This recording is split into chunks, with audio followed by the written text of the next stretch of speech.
Everybody, welcome back to another episode of FSi DFS Fantasy Baseball Picks. I'm host Mega Ruler 31. A 10-game slate, no weather concerns, which is nice. So let's dive right into it here. First game, Philadelphia and Toronto. We have Tyler Phillips and Chris Bassett. Phillips, I'm not really interested in. He's 5.50 ERA, and I thought at first when he came out that he would be decent, but Toronto's been hitting well recently. Um, I think, even the righties against him have some power. The lefties could give him some trouble. So not really going to touch him there. And Bassett, even though he's been pitching better recently, Philly's still such a strong offensive team that I really can't go there on a 10-game slate.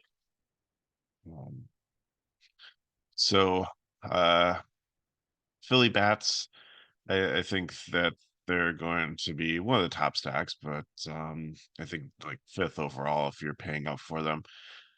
And usual suspects, Schwarber, Harper, um, maybe Stott to save you a little bit of salary, and then mix in some of the righty bats. It's gonna be hard to get like all these expensive ones if you want to play Chris Sale and some of the more expensive pitchers on the slate. So I think Philly stack's gonna be pretty low owned, or it's just gonna be a couple pieces with a lot of value.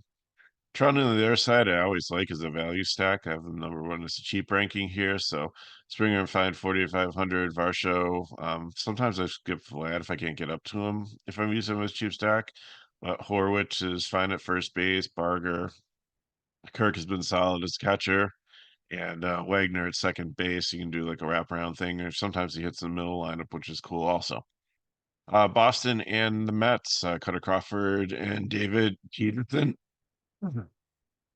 Crawford, I think, is okay in the mid-range here.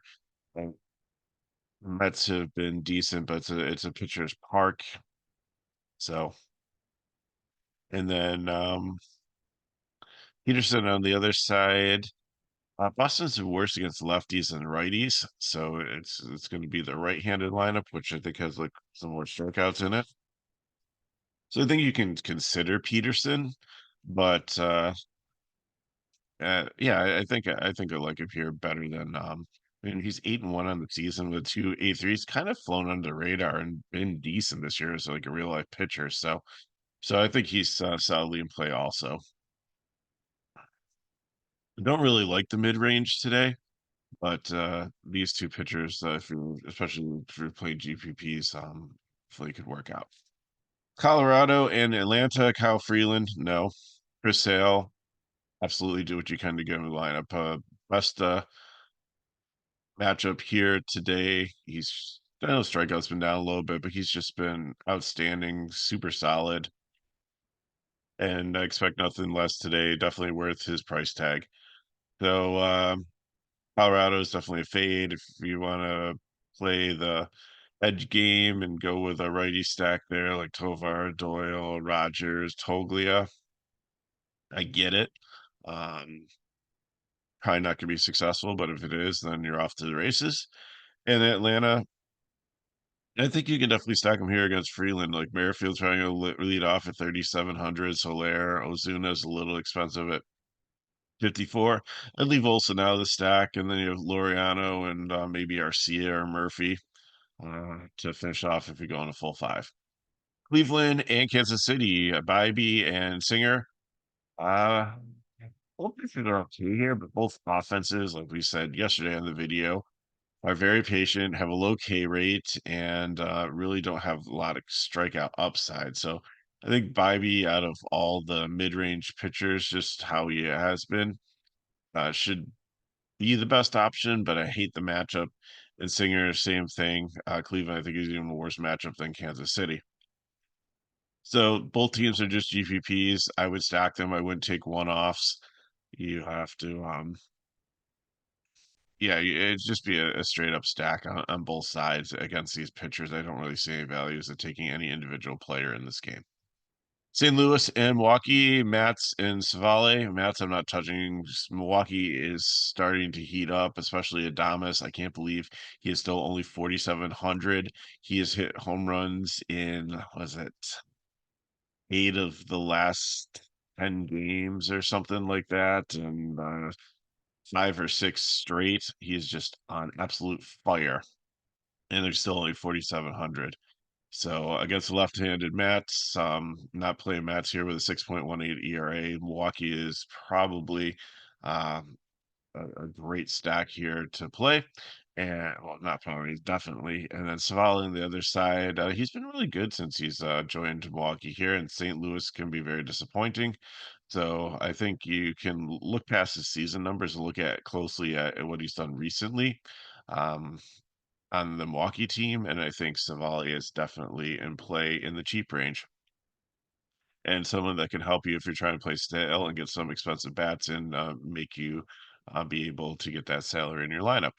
So St. Louis, like I said, is they're cheap if you want to. Like Savali's not like a rock star, so if you want to build a lefty lineup there with Barrelson, Donovan, Newt Var, maybe mix in Arianato or Win. Uh, that should be good. And then Milwaukee, love them here. I'll take Terang, even though it's lefty and lefty. Chirino, Perkins might move up into the lineup.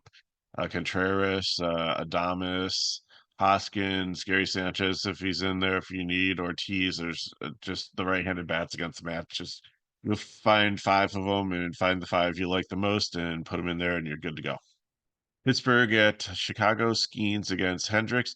Now, Skeens is probably going to start getting a pitch count, probably not as bad as they're doing to some of the other young pitchers that you've seen, especially the Chicago guy. You know who we're talking about. My name, it's early in the morning. His name escapes me right now, but the one that was like dominant all season long, and now he's only going like 40 or 50 pitches. So Skeens, which have to watch for that, but I think it's an awesome matchup here, even though Chicago, McKinley put um before yesterday in their last 10 games averaged 9.9 runs. They've just been on fire. Wind's blowing in Wrigley, so that helps also Skeens' cause. I've seen two pitchers. I've seen Steele, who I have on the board. I've also seen Kyle Hendrick. If it's Steele, I'm definitely very interested. If it's going to be Kyle Hendricks, I'm not interested. The guy can't strike out anyone. So I think both these teams are in the leverage category, and I like Pittsburgh a lot more if it's Hendricks. If you want to go cheap stack there, the besides Cruz is 51 and Reynolds at 49. Everybody else is in the 3K range or lower, and they make a cheap stack for you, or even some decent fill-ins for you in your lineup. New York Yankees and Texas Rangers, Carlos Rodon and Andrew Heaney, a battle of two lefties against lineups that scare me against left-handed pitching. So Rodon, I think, and could be okay because Texas has let us down a lot, and there are some Ks in that lineup. So Rodon, I think, but I think you can also head with the right-handed Texas stack, and Heaney on the other side. I'm not touching at the Yankees. So Yankees, Torres, Soto, Judge, Stanton has been heating up too. Jazz has just been amazing. Um, he's if they're trade Rizzo, I don't trust lefty and lefty. Volpe, he was good at one point in the season, but not right now. So I'd probably stick to and maybe even the catcher on the Yankees, but more the right-handed bats or Soto or Jazz if you want to, if you still have that much, but you probably aren't going to get like a full Yankee stack if you're trying to play sale. It's probably gonna be a 3 or 4 man stack. And Texas, like I said, Semien Seager hits both sides fine. Garcia's getting better. Young has been good since he come back from the injury. Langford has been solid. Um, if Forcuse hits the lineup at only or Duran, they're only 2K guys. I mean, that definitely makes it work for you if it's a wraparound. Dodgers and Angels battle for Los Angeles. Bueller and Detmer. Bueller has just struggled so much, and no, the Angels aren't great hitting team this season. Besides Moniak, who's caught fire a little bit recently, and Chanel, who was a little bit before that, but I don't really trust Walker Bueller here, and Detmer is going to be a fade. So the Dodgers are the Dodgers. They have the highest implied total, so you can play anybody in the stack you want. Edmonds, like hitting down in like the fifth or sixth spot, has been really nice as a switch hitter, only 3,400 to make it work. And in Rojas, you can kind of you probably go like Otani if you want to, but you can really go Betts, Freeman, Hernandez, Edmonds, Rojas, and have like a nice different stack without Otani there paying 7K for him. and probably get Sale in your lineup and a decent SP2 and some value and really kind of like your lineup. I didn't go there with cash, but I did consider that route, so definitely something to look at with those five and Sale. Angels on the other side, like I said, Chanel, Moniac. I mean, if you want to like stack the game here, um, Chanel's only 3,500 and Moniac's only 2,900. So um, you don't have a first baseman and you need another. Oh, because Edmonds outfield, so you want to use an outfielder. So never mind, they don't work with the Dodgers. But anyways, just one offs there.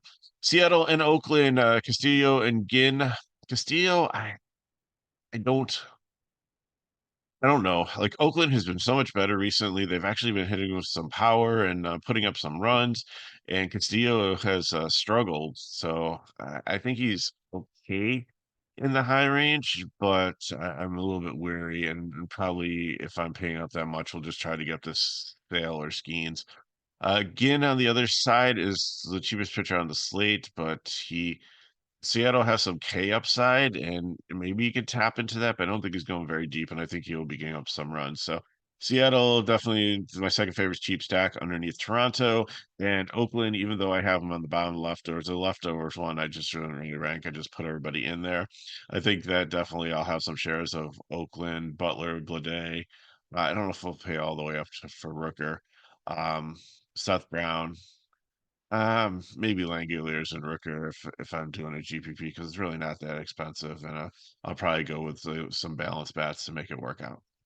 Arizona and San Francisco, Ryan Nelson and Kyle Harrison. Nelson's my favorite cheap pitcher on the slate by far. I really love the matchup against San Francisco, and I might play him in cash and GPP because there's really all the pitchers in this. There's 20 pitchers out there tonight, and I only really like about like five of them.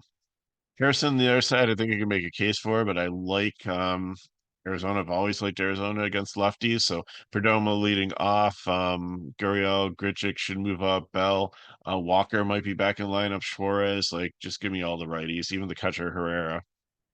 So San Francisco side, I guess if you want to, you just play some of the lefties here, but I I just think that they're kind of fading away this season. I really haven't seen a ton of production out of them.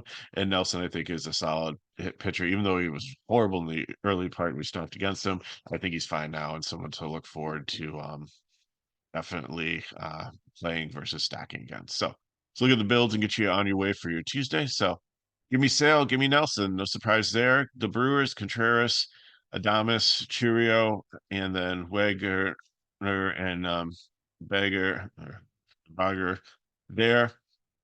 So fill in with Toronto, fill in with cheap Milwaukee. You can definitely make it work for you.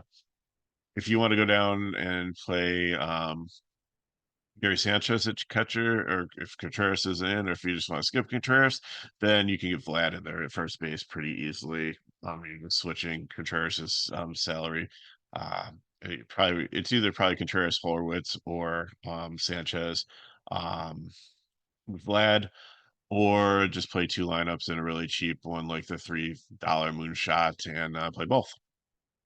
For GPP, give me Savali. I didn't put an SP2 because it's always going to predicate on if Walker's in the lineup or not. So if you're going to pay up for Walker, then you're really going to have to find probably another punt. I mean, I don't have a problem going Nelson again, but Ginn or Walker Bueller, if you think, uh, there's really nobody, like I said, I love, and um, in love with in the cheap range here. So it might be Savali Nelson again. So catcher probably gonna be a punt. Arizona guy's only 24 to work with stack. Torres, Suarez, Perdomo, Judge, Soto, Stanton. You might be able to get if you go again and hope they get some strikeouts against Seattle is a GPP, but anyway, so you're already taking chances. You probably could get Judge and Soto in your lineup. You definitely probably gonna Walker. You'd have to go Bell at that point, but definitely that's where I'm gonna go. But if you want to not go Arizona and mix some other teams in there, there's other options out there on the slate, like I said. So So I got for you. If you have questions, put chat below. Hit me at Megaroar31 on Twitter/X. If you want more information on FSi DFS, then you can go to the description of the video. Everything's starting to come back now. We're not quite to NHL or NBA season, but we have WNBA still going on. We have NASCAR playoffs coming up. We have soccer. Charlie continues to kill it there. We've got college football. We'll have NFL coming up. So this weekend, look at for this, even on Thursday, we'll try to get out one for Showdown.